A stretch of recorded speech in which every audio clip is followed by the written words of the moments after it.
Hello and welcome to part 9 of Dev Maths and Stats Refresher Course Lecture 1. Now we're going to have a refresher of simultaneous equations. So there's lots of practice of this kind of thing because it's applied all the time. So I'll just give you some examples. We'll just start with two unknown variables. You can use the same methods with more variables, though it can become quite complicated. When we do linear algebra in a few lectures' time, you'll see there's a more systematic way of doing it.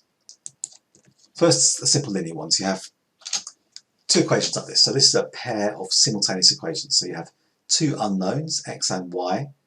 So normally you need two equations in order to work out what x and y are. So we'll do two different ways, and then there's another two ways we'll learn during the course. So today we'll just look at the substitution method and the elimination method. So substitution method first is we choose one of the two equations and isolate the variable as though you're solving a single equation. So I'm going to choose equation 101, that's this one. So I've chosen this equation here and I'm moving the y to this side and then dividing by 3. So I found that from this equation I find that x is equal to 33 minus 2y. Then once I have found one of the variables, then I substitute or replace that variable in the other equation. So I go back to here and replace this x with this. So going back to the original equation, I substitute this into equation 100. And I find that. You can do the steps by hand if you like. It's just putting in a bracket and expanding it. Then I can solve that. And I find that y is 13. Once you have y is 13, then you put that back into one of the original equations and solve that. So I'm going to put that y is equal to 13 into the original equation. So I'll replace this y by 13, so this will now be minus 26. And solve that using the same steps as before, so x is 7.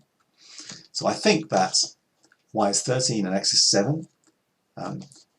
Because I used the first equation there, I'm going to use the other equation to check that, to make sure it solves both of them. So I put those values in there, it does work. So x is 7, y is 13 solves both equations. That's one way to do it. That's the substitution method. The elimination method is, here we multiply one of the equations or both of the equations to try and make the coefficients equal for one variable. So what I'm going to do is eliminate y.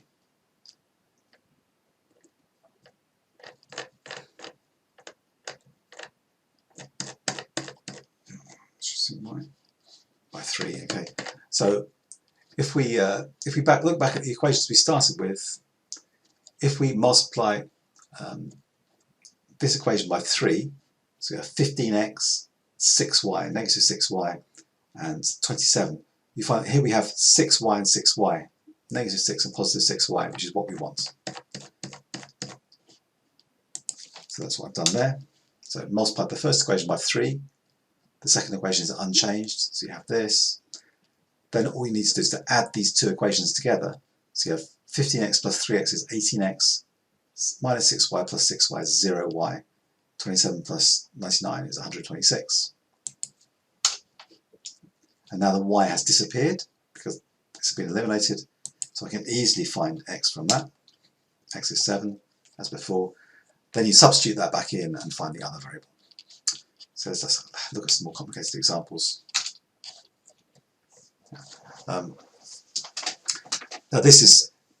there are many kind of examples like this, so it's hard to give general rules, but again you can use elimination and substitution. So if I did elimination here, I can try and eliminate the b variable and leave a quadratic in a. So what I want to start to try and isolate these b variables to get them on their own. So the first one here, first step obviously is remove that 3, then clear the fraction by multiply by a squared plus b or minus a squared plus b. And that clears the fraction, that's a bit better. And then move it around, you get something like this. Okay. So that's put all the a's on the left and the b on the right there. And the second equation is a bit simpler.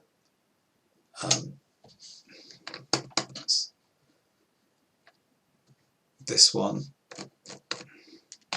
you just take the 5 to this side and divide by 2, you have this. Yeah. I've just taken the b to the left hand side, and yes, okay. Now we have this equation here has got 3b, and this equation here has got b. So if I multiply this by 3, I find I will have 3b here and 3b here. Then I can just subtract them and there'll be no more b's. I eliminate them. So if I multiply that equation by 3, it's this one, I find that. Then I subtract this equation from this equation, and I find that b has been removed. Now we can solve this. You can solve it by factorization or using the quadratic formula. So I'm going to substitute these coefficients 3, minus 13 and 4, that's a and b and c. Substitute that into the solution we just found above. So using the quadratic formula, you find that x is 4 or x is as a third. And substitute that back into this equation here, and you find that b is either 32 or 68/9. So those are the possible solutions. A is 4, B is 32, or A is a third, and B is 68/9. And you should always just substitute them back into the original equation to check that it works. So it works. Okay. Final example here is using logarithms and also inequalities. So we're dealing with things like this. This is something that it looks a bit awkward in Maple. So if you wanted, it's only one variable, which is x, and I want to find what values of x is this true for, that this over this minus this over this is less than or equal to 1.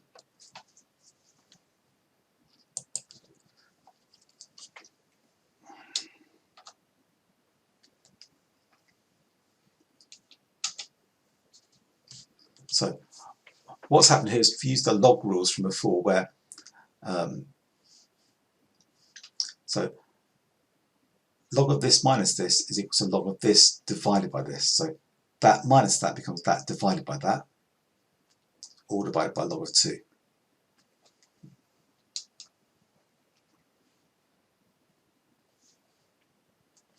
Just to show you the steps that Maple has missed out there from here to here, because that looks a bit complicated. First we apply this rule of combining the turning subtraction to division.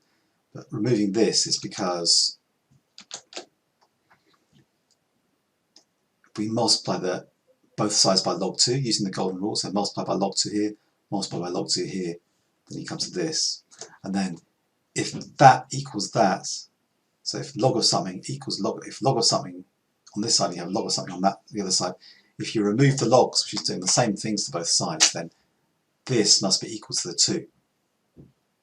Imagine it was an equation then. If log of this is equal to log of this, then the thing inside the log must be the same. So this must be equal to that. So the next stage down is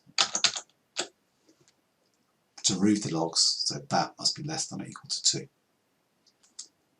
Okay. And then from here you're just solving this. So multiply by 2x plus 5.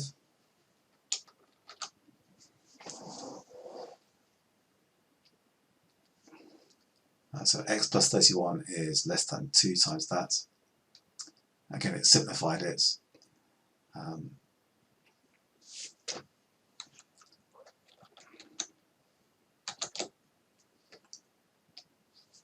So we've got to x plus 31. Once we remove the logs, x plus 31 is less than 2 times 2x plus 5, so it's 10x. This whiteboard's not working, so plus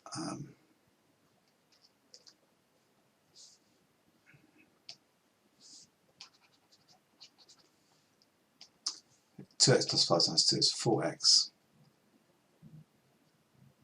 That's 10. Okay.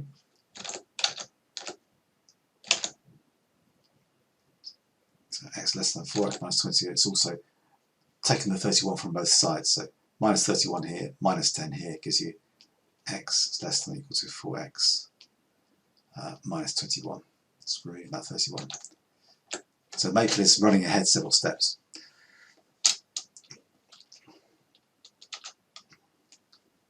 And then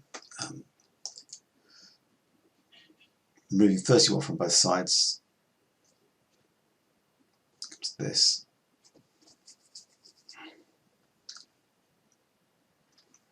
And then finally divide by minus 3. Okay, so what I've done here is I've started from this, I've subtracted the 4x on both sides, so I've got minus 3x is less than minus 21. So this is the step which is different with the inequalities. So from here I've got minus 3x is less than or equal to minus 21. So let's just look at this by hand and compare it to what we have here. So we have, take away the 4x, you get minus 3x is less than or equal to minus 21. Now what I'm going to do to both sides is this. I'm going to divide by 3. Sorry, that's the whole point. Divide by minus 3 and divide by minus 3 this side. So minus 3x divided by minus 3 gives you x. Minus 21 divided by minus 3 gives you 7, but this is flipped. When we get x, it's got to be greater than 7, not x, it's got to be less than 7. So from here, divided by minus 3, I also flip that from greater than or equal to, sorry, from less than or equal to greater than or equal. That's harder to see in the Maple version because the Maple has switched the x to the other side. So x has got to be greater than or equal to 7, so it's the same as I've got here. So instead of changing the direction, the Maple doesn't have the bigger than sign, so it does it that way around. Now, this is an important difference when you have inequalities instead of equations. Let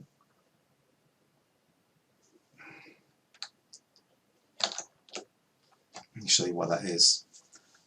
If you had, take something that you believe is true, like 5, I think everybody can agree is greater than 3. That seems reasonable. But if we multiply this by negative 2, for example, so you have negative 10, and you have negative 6. Now, negative 10 is not bigger than negative 6. Negative 10 is less than negative 6. So when you multiply or divide by a negative number, it flips the sign of this inequality around. That's a common source of confusion and errors there. Anyway, we have the answer now that x has got to be bigger than 7, and if you substitute that back into the original equation, it does indeed work. Going through these to try and get them clear, the first 3 are straightforward. We've substituted in some values of x, and we see that when the values of x are less than 7, like here, it does not work. When it's equal to 7 exactly, it works, apart from rounding errors. When it's greater than 7, it works. So this is correct. When it's equal to 7 or greater than 7, it works. So that agrees with these answers. You only get a wrong answer when it's less than 7. Then there are some different special cases here. If x is equal to negative 5, then going back to the original thing, if x is equal to negative 5, then this here comes out as a minus 5. So log of minus 5 is not defined